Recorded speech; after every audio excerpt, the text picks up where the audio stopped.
ಸಂತಂ ಸಮೀಪೆ ರಮಣಂ ರತಿಪ್ರದಂ ವಿತ್ತಪ್ರದಂ ನಿತ್ಯಮಿಮಂ ವಿಹಾಯ ಅಕಾಮದಂ ದುಃಖ ಭಯಾತಿ ಶೋಕ ಮೋಹಪ್ರದಂ ತುಚ್ಛಮಹಂ ಭಜೇಜ್ಞಾ.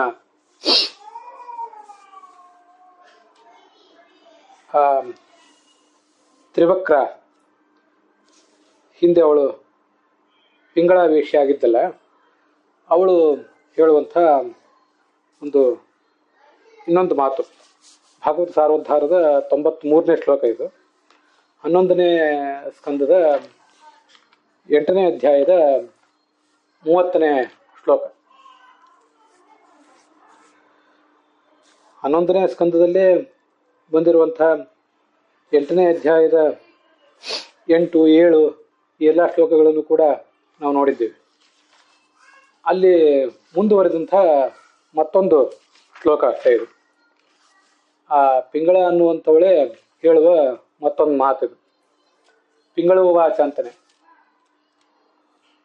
ಅಹೋ ಮೇ ಮೋಹವಿತತಿಂ ಪಶ್ಯತ ಅಭಿಚಿತಾತ್ಮನಃ ಯಾಕಾಂತಾತ್ ವ್ರಜತಃ ಕಾಮಂ ಕಾಮಯೇ ಏನ ಬಾಲಿಕಾ. ಅದು 29ನೇ ಶ್ಲೋಕ. ಇಲ್ಲಿ ಭಾಗವತ್ ಸಾರೋದ್ಧಾರದಲ್ಲಿರುವುದು 30ನೇ ಶ್ಲೋಕ. ನಾನು ಎಷ್ಟು ಮೋಹಪಟ್ಟೆ ಅಂತ ಅನ್ನೋದನ್ನು ನೋಡಿ ನನಗೆ ನನ್ನ ಮೇಲೆ ನಿಯಂತ್ರಣ ಇಲ್ಲದಂತಾಯ್ತು. ಮುಂದೆ ಸಂತಂ ಸಮೀಪೆ ರಮಣಂ ರತಿಪ್ರದಂ ಅಂತ. ನನ್ನ ಜನ್ಮಕ್ಕೆ ಧಿಕ್ಕಾರ ಇಲ್ಲಿ ಅಂತ ಅವಳು ಧಿಕ್ಕಾರ ಹಾಕ್ಕೊಂಡ್ಳು. ಯಾಕೆಂದ್ರೆ ನನಗೆ ಯಾವತ್ತೂ ಭಗವಂತ ಸಮೀಪದಲ್ಲೇ ಇದ್ದಾನೆ. ನನಗೆ ಸುಖವನ್ನು ಧನವನ್ನು ಎರಡನ್ನೂ ಕೊಡುವವನು ಅವನು. ಐಹಿಕ ಸಂಪತ್ತನ್ನು ಕೊಡುವವನು, ಸುಖವನ್ನೂ ಕೊಡುವಂಥವನು. ಆ ಭಗವಂತನನ್ನು ಬಿಟ್ಟು ನಾನು ಸುಖ ಕೊಡಲಾರದ ದುಃಖ, ಭಯ, ಚಿಂತೆ, ಮೋಹ ಇತ್ಯಾದಿಗಳನ್ನೇ ಮಾಡುವಂಥ ತುಚ್ಛರಾದ ಮನುಷ್ಯರನ್ನು ಸೇವಿಸ್ತಾ ಇದ್ದೇನಲ್ಲ. ಅವ್ರು ನನಗೆ ಎಷ್ಟು ದುಡ್ಡು ಕೊಟ್ಟಾರೋ, ಎಷ್ಟು ಸುಖ ಆದರೂ ಕೊಟ್ಟಾರೋ, ಅವರಿಂದ ಆಗುವುದು ಕೇವಲ ಭಯ. ಏನು ದೈಹಿಕವಾಗಿ ಮಾನಸಿಕವಾಗಿ ನನಗೆ ಅವರು ಘಾಸಿ ಮಾಡ್ತಾರೋ ಅಂಥದ್ದು ಭಯ, ಚಿಂತೆ, ಶೋಕ, ಮೋಹ ಇವೇ ನನಗಾಗೋದು. ಇದು ಈ ಜಗತ್ತಿನಲ್ಲಿ ಯಾವುದೇ ವೇಶ್ಯೆಗೂ ಹೀಗೆ ಆದಿತ್ತು. ಯಾವುದೇ ದುರ್ನಡತೆ ಉಳ್ಳಂಥ ಒಬ್ಬ ಪುರುಷ, ದುರ್ನಡತೆ ಇರುವಂಥ ಸ್ತ್ರೀ, ಹಾದಿ ಬಿಟ್ಟ ಪುರುಷ ಎಲ್ರಿಗೂ ಹೀಗೆ ಆಗೋದು. ನನಗೆ ಅವನೇ ಸುಖ ಕೊಡಬಲ್ಲವನು, ಅವನನ್ನು ಬಿಟ್ಟು ಯಾರು ಸುಖ ಕೊಟ್ಟಾರೋ ಅಂತ ಅವಳು ಹೇಳ್ಕೊತಿದ್ದಾಳಲ್ಲ.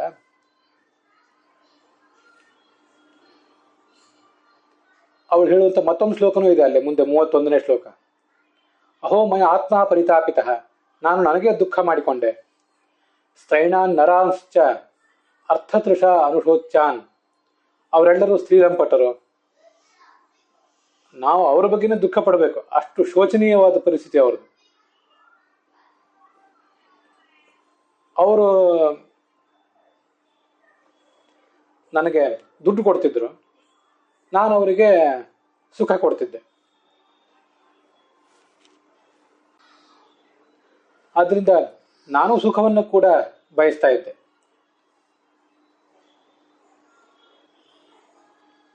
ಅವಳು ಹೇಳುವ ಶ್ಲೋಕ ಒಂದಿದೆ ಅಲ್ಲಿ. ಇದು ಅಸ್ಥಿಭಿಹಿ ನಿರ್ಮಿತಂ ವಂಶವಶ್ಯಂ ಅಸ್ಥೂಣಂ ವಂಶವಶ್ಯಸ್ಥೂಣಂ ತ್ವಚಾ ರೋಮನ ಕೈ ಪಿನದ್ಧಂ. ಎಲುಬಿನ ಹಂದರ ಇದು. ಇದಕ್ಕೆ ಚರ್ಮ, ರೋಮ, ನಖ ಇದೆಲ್ಲ ಇದರಲ್ಲಿ ತುಂಬಿದೆ. ಕ್ಷರನ್ ನವದ್ವಾರಂ, ನವದ್ವಾರದಿಂದಲೂ ಯಾವತ್ತು ದುರ್ಗಂಧ, ದುಷ್ಟ ರಸ, ದುಷ್ಟ ಸ್ರಾವ ಇದೇ ಹೊರಗೆ ಬರ್ತಿರ್ತದೆ. ಮಲ ಮೂತ್ರದಿಂದ ತುಂಬಿದಂಥ ಶರೀರ ಇದು. ಮುಂದೆ ಈ ಶ್ಲೋಕ ಏನು ಹೇಳ್ತದೆ, ಅದರ ತಾತ್ಪರ್ಯ ಏನು ಅಂತ ಅನ್ನೋದನ್ನು ನೋಡೋಣ. ಪರಮಾತ್ಮನನ್ನು ಪ್ರಿಯಕರ ಅಂತ ಅವಳು ಹೇಳಿದ್ದಾಳಲ್ಲ, ಯಾಕೆ ಹಾಗೆ ಹೇಳ್ತಾಳೆ? ನನ್ನ ಸುಖ ಕೊಡುವವನು, ದುಡ್ಡು ಕೊಡುವವನು ಅವನೇ ಅಂತ ಹೇಳ್ತಿದ್ದಾಳಲ್ಲ. ಪರಮಾತ್ಮನನ್ನು ಪ್ರಿಯಕರ ಅಂತ ಉಪಾಸನೆ ಮಾಡುವ ಅಧಿಕಾರ ಮಹಾಲಕ್ಷ್ಮಿ ಒಬ್ಬಳಿಗಿದೆ ಹೊರತು ಇನ್ಯಾರಿಗೂ ಇಲ್ಲ. 16,100 ಕನ್ಯೆಯರನ್ನು ಅವನು ಮದುವೆ ಮಾಡಿಕೊಂಡಲ್ಲ. ಅಲ್ಲಿರುವಂಥ ಲಕ್ಷ್ಮೀದೇವಿಯನ್ನೇ ಅವನು ಯಾವತ್ತೂ ಗಮನಿಸ್ತಾ ಇದ್ದ ಮತ್ತು ಅವಳ ಜೊತೆನೇ ಅವನು ವಿಹರಿಸ್ತಾ ಇದ್ದ. ನೈವಾನ್ಯಾಂ ರಮಯೇತ್ ಕನ್ಯಾಂ ಪೂರ್ಣೋಯಂ ಪುರುಷಾಗ್ರಣೀ ವೃತೋಪಿ ಅನ್ಯಾಂಗನಾದೇಹೆ ರಮಯೇತ್ ಪ್ರೇಯಸೀಮಿಮಾಂ ಅಂತ ಆಚಾರ್ಯರು ಸರ್ವಮೂಲದಲ್ಲಿ ಅವನ ಬಗ್ಗೆ ವರ್ಣಿಸ್ತಾರೆ. ಬೇರೆ ಯಾವ ಸ್ತ್ರೀಯನ್ನು ಅವನು ಬಯಸೋದೇ ಇಲ್ಲ. ಪೂರ್ಣೋಯಂ ಪುರುಷಾಗ್ರಣೀ, ಅವನು ಸ್ವಯಂ ಪೂರ್ಣ, ಪುರುಷ ಶ್ರೇಷ್ಠ. ಒಂದು ವೇಳೆ ಬೇರೆ ಸ್ತ್ರೀಯರನ್ನು ಮದುವೆ ಮಾಡಿಕೊಳ್ಳೋ ಪ್ರಸಂಗ ಬಂದರು, 16,100 ಜನ ನರಕಾಸುರನ ವಶದಲ್ಲಿದ್ದವರು, ಇನ್ನು 8 ಜನ ಮಹಿಷಿಯರ ಪೈಕಿ 6 ಜನ ಷಣ್ಮಹಿಷಿಯರು, 2 ಮಾತ್ರ ಲಕ್ಷ್ಮೀದೇವಿಯ ಸ್ವರೂಪರು. ಆ 2 ಹೊರತುಪಡಿಸಿ ಉಳಿದ 16,106 ಮತ್ತು ಅವನು ಮದುವೆ ಮಾಡಿಕೊಂಡಂಥ ಇನ್ನೂ ಕೆಲವು ಅನೇಕ ಜನ ಸ್ತ್ರೀಯರಿದ್ರಲ್ಲ, ಅವರಿಲ್ಲ ಎಲ್ಲರನ್ನೂ ಅವನು ಅರಸುವುದು, ಅವನು ವಿಹರಿಸುವುದು ಆ ಲಕ್ಷ್ಮೀದೇವಿಯ ಜೊತೆಗೆ ಮಾತ್ರ. ರಮಯೇತ್ ಪ್ರೇಯಸೀಮಿಮಾಂ. ಆದ್ರಿಂದ ಪಿಂಗಳೆ ಅವನನ್ನು ಹೇಗೆ ಲಕ್ಷ್ಮೀದೇವಿ ಅವನನ್ನು ತನ್ನ ಪ್ರಿಯಕರ ಅಂತ ಕರೀತಾಳೆ, ಪಿಂಗಳೊಳಗೆ ಲಕ್ಷ್ಮೀದೇವಿ ಇದ್ದಾಳ ಅಂತ ಒಂದು ಪ್ರಶ್ನೆ ನಮಗೆ ಬರ್ಬೋದು.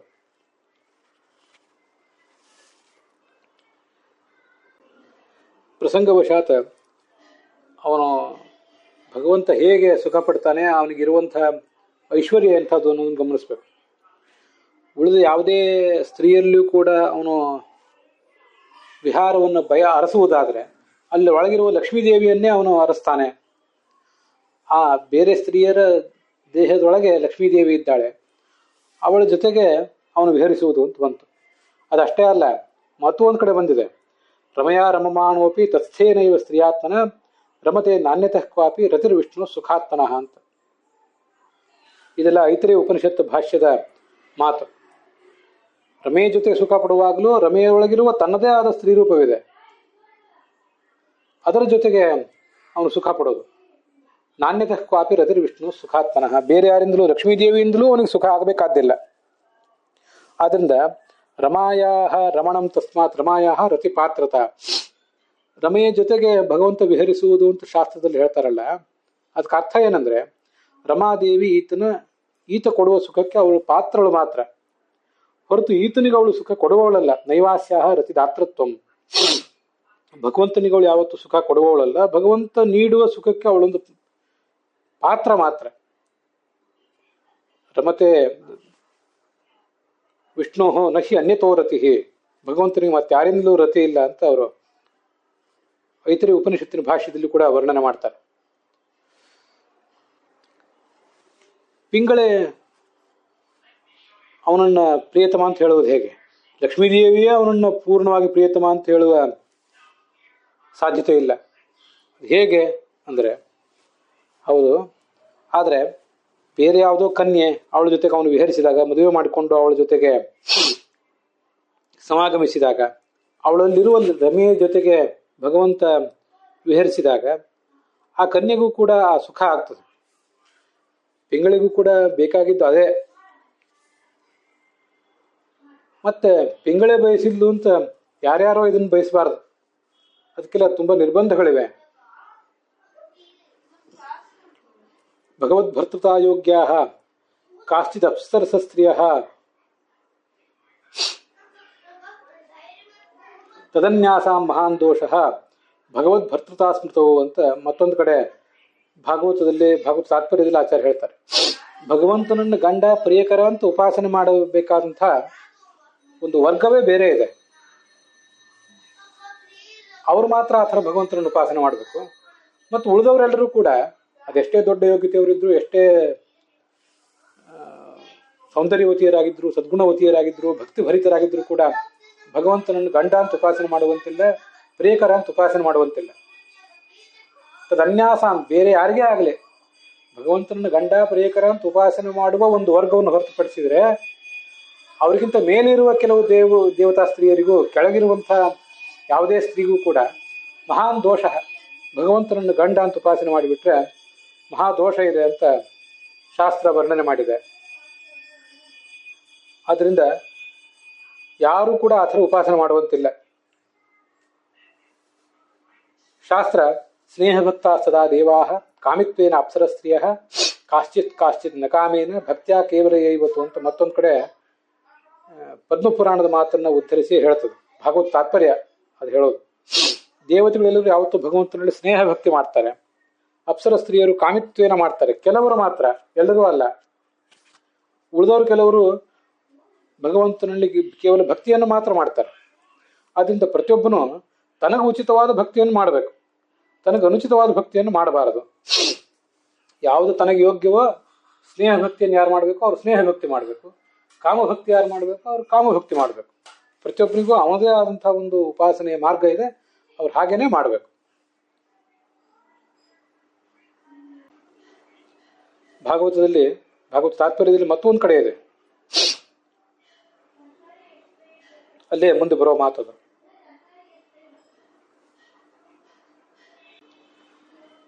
ಭಕ್ತ್ಯಾವ ಕಾಮಭಕ್ತ್ಯಾವ ಮೋಕ್ಷೋ ನಾನೇನ ಕೇನಚಿತ್. ಭಕ್ತಿ ಅಂತೂ ಬೇಕೇ ಬೇಕು.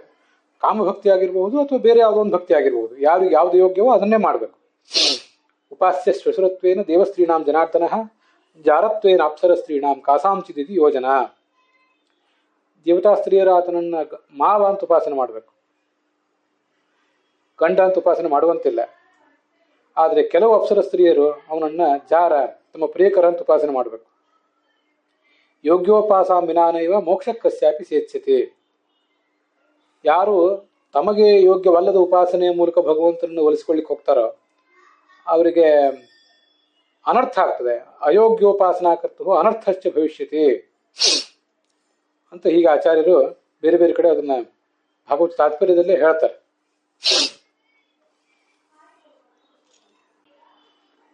ಅದನ್ನೇ ಪುರಾಣಿಕಾಚಾರ್ಯರು ತಮ್ಮ ವ್ಯಾಖ್ಯಾನದಲ್ಲಿ ಹೇಳಿದ್ದಾರೆ. ಎಲ್ಲಾ ಕನ್ಯೆಯರು ಅದನ್ನು ಬಯಸಬಾರ್ದು, ಅದಕ್ಕೆ ಯೋಗ್ಯತೆ ಬೇಕು. ಅಪ್ಸರೆಯರಲ್ಲಿ ಕೆಲವರಿಗೆ ಮಾತ್ರ ರಮಾದೇವಿ ಆವೇಶದಿಂದ ಭಗವಂತನ ಪತ್ನಿಯಾಗುವ ಯೋಗ್ಯತೆ ಇದೆ. ಅದರಲ್ಲಿ ಒಬ್ಬಳು ಈ ಪಿಂಗಳ, ಅವಳು ವೇಷಿಯಾಗಿ ಜನಿಸಿದ್ಲು. ಆದ್ರಿಂದ ತ್ಯಕ್ತ್ವಾ ದುರಾಶಾಹ ಶರಣಂ ವ್ರಜಾಮಿ ಅಂತ ಅನ್ಸಿದ್ಲು, ಅವಳು ಬಯಸಿದ್ಲು. ಇನ್ನು ಈ ದುರಾಸೆ, ಧನ, ಸುಖ ಇದನ್ನು ಬಿಟ್ಟು ಭಗವಂತನನ್ನೇ ನಾನು ಶರಣ ಹೋಗ್ತೇನೆ ಅಂತ ಅನ್ಕೊಂಡ್ಲವಳು. ಅವನನ್ನೇ ಪತಿ ಅಂತ ಉಪಾಸನೆ ಮಾಡಿ ಕುಬ್ಜೆಯಾಗಿ ತ್ರಿವಕ್ರೆಯಾಗಿ ಜನಿಸಿದ್ಲು. ಕೃಷ್ಣ ಅವಳ ವಕ್ರತೆಯನ್ನು ಕಳೆದ. ಭಾಗವತದಲ್ಲೆಲ್ಲ ಆ ಕಥೆ ಬಂದಿದೆ. ಅವಳ ಮನೆಗೆ ಹೋಗಿ ಗಾಂಧರ್ವ ವಿಧಿಯಿಂದ ಮದುವೆ ಮಾಡಿಕೊಂಡ. ಮತ್ತೆ ವಿಶೋಕ ಅಂತ ಒಬ್ಬ ಮಗನನ್ನು ಕೂಡ ಪಡ್ಕೊಂಡ. ಅದು ಮಹಾಭಾರತ ತಾತ್ಪರ್ಯ ನಿರ್ಣಯದಲ್ಲಿ ಅದ್ರ ಬಗ್ಗೆ ಆಚಾರ್ಯರು ಹೇಳಿದ್ದಾರೆ, ಆ ವಿಶೋಕನ ಮಹತ್ವ ಅದೆಲ್ಲ ಹೇಗೆ ಅಂತ ಹೇಳಿ. ಅದು 15ನೇ ಅಧ್ಯಾಯ.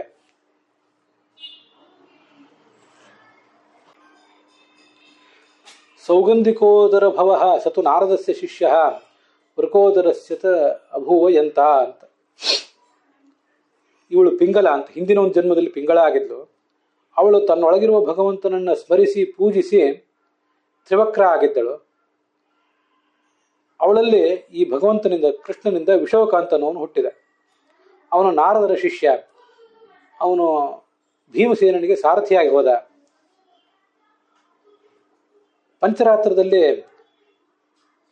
ದೊಡ್ಡ ಪಂಡಿತನಾಗಿದ್ದಂತ. ಸ ಭೀಮೋ ವಿಮೋದ ಪುನರಾಪ ಪರಾತ್ಮ ವಿದ್ಯಾಂ ವ್ಯಾಸಾತ್ ಪರಾತ್ಮನಃ ಉವಾಚ ಸ ಫಲ್ಗುಣಾದಿ ದೇವೇಶು ಸರ್ವವಿಜಯೀ ಪರವಿದ್ಯೇಶಃ. ಭೀಮಸೇನಿಗೆ ಅಂಥ ಒಬ್ಬ ಶ್ರೇಷ್ಠ ಸಾರಥಿಯನ್ನು ಪಡ್ಕೊಂಡು ಬಹಳ ಸಂತೋಷ ಆಯಿತು ಅಂತಲೂ ತಾತ್ಪರ್ಯ ನಿರ್ಣಯ ಹೇಳ್ತದೆ. ಮೂಲತಃ ಅವಳೊಬ್ಬ ಅಪ್ಸರೆ, ಅಪರೋಕ್ಷ ಜ್ಞಾನಿಯಾಗಿದ್ದು ಗೋಪಸ್ತ್ರೀಯರಂತೆಯೇ ತನಗೆ ಉಚಿತವಾದ ಕಾಮಭಕ್ತಿಯಿಂದ ಭಗವಂತನನ್ನು ಒಲಿಸಿಕೊಂಡ್ಲು. ದೇವರಿಯವರು ಹೀಗೆ ಮಾಡಬಾರದು. ದುರಾರಾಧ್ಯಂ ಸಮಾರಾಧ್ಯ ವಿಷ್ಣುಂ ಸರ್ವೇಶ್ವರೇಶ್ವರಂ ಯೋ ವೃಣೀತೆ ಮನೋಗ್ರಾಹ್ಯಂ ಅಸತ್ವಾತ್ ಕುಮನೀಷ್ಯಸೌ. ಸರ್ವೇಶ್ವರನಾದಂಥ ಭಗವಂತ ಕೃಷ್ಣ ಹೀಗೆ ಸುಲಭವಾಗಿ ಎಲ್ಲರಿಗೂ ಸಿಗುವವನಲ್ಲ. ಅವನು ಸಿಕ್ಕ ಮೇಲೂ ಕೂಡ ಕ್ಷುದ್ರವಾದ ವಿಷಯ ಸುಖವನ್ನ ಮತ್ಯಾವುದೋ ಒಂದನ್ನು ಬೇಡಿಬಿಟ್ರೆ ಅಂಥವನು ಮೂರ್ಖ ಅಂತ ಅನ್ಸ್ಕೋತಾನೆ. ಹಾಗೆ ಮಾಡಬಾರದು ಅಂತ ಆ ಶ್ಲೋಕ 93ನೇ ಶ್ಲೋಕದ ವಿವರದೊಂದಿಗೆ ಇವತ್ತಿನ ಈ ಭಾಗ ಸಮಾಪ್ತವಾಗಿದೆ.